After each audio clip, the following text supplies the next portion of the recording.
I want to tell you something that can help enrich your life. It's a sure sign from God that he ain't through with you because he wakes you up in the morning. When he's done, you won't wake up no more. But as long as you're waking up, that means he has something for you that he hasn't been able to give to you for whatever the reason. I'm going to help you get to that reason a little bit quicker. I want to tell you something that I learned that changed my life. I was reading a book one time that had a quote in there from Albert Einstein. And Albert Einstein said, "Imagination is everything. It's the preview to life's coming attractions." If you think about that, that's a really, really true statement. Because everything you see in this world came from somebody's imagination. Everything. Somebody was talking on the phone one day, on that wall phone, connected to the cord, and tried to walk, and it didn't go no further. And he wanted to just go outside and get something out the car. Somebody said, "You know what? I wish I could take this phone outside." Everybody in here got a cell phone. It was in somebody's imagination. Somebody imagined that. Somebody imagined everything. Somebody got tired of walking. Somebody got tired of driving cars. Somebody said, "We're gonna fly." You're not finna fly.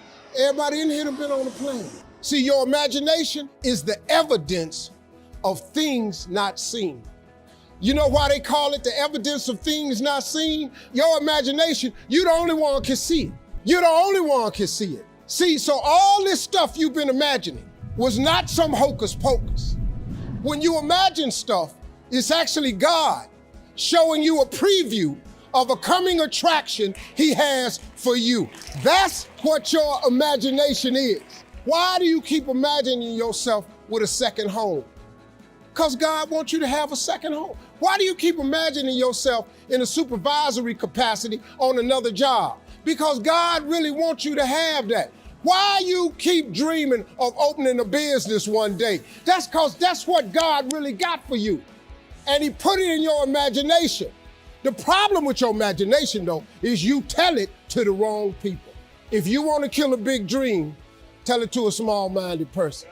Think about this in your life. How many times have you had this really incredible idea and you took it to your family and your friends?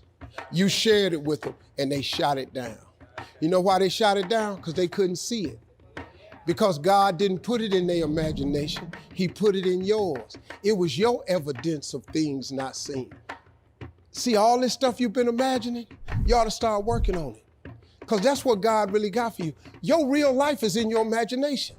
I'm here to tell you that. You think I'm here by accident? I'm here because he put this in my imagination when I was 10. When I was 10, he showed me I was gonna be on TV. That's all I ever wanted. The assignment when I was in the 6th grade was everybody write their name on a piece of paper and write what you want to be. You know what I wrote on my paper? I want to be on TV. Now, the problem I had, though, was I used to suffer with a serious stuttering problem. I couldn't talk outside my house. I stuttered for years. I flunked out of school. I'm on my 3rd marriage. I lost everything I ever owned twice. I've been homeless and lived in a car for 3 years. But at 10, though, I wrote on a piece of paper, I want to be on TV. So the teacher went around the room and read everybody's paper. Had you stand up when she called your name. And the only assignment was your name and what you want to be. Doctor, lawyer, dentist, basketball player, football player. I wrote I want to be on TV. She saved me for last. She said, "Little Stevie, come to the front." Now I'm thinking, I'm going to the front because I got the best answer. Because ain't nobody had put that on their paper. She called me to the front. I'm thinking I'm finna give me a gold star, but I was wrong about that. She called me to the front to humiliate me. First of all, you know I can't talk. I suffered with stuttering stammer so bad, man. I couldn't talk at all. And that lady lit in on me. "Why did you write this on your paper?" Now I'm standing there, I can't talk. Who in this school ever been on TV? Who in your family ever been on TV? Who in this neighborhood ever been on TV? I'm crushing, man. I'm standing there dying. She said, "Look at you standing there. You can't even talk. How they gonna put somebody like you on TV?" So every Christmas, I send her a flat screen TV. Because I don't want her to miss me. I do not want her to miss not an episode of me. Because I wanted her to see what God had done for me. The fact that you couldn't see it It wasn't for you to see. He put it in my imagination.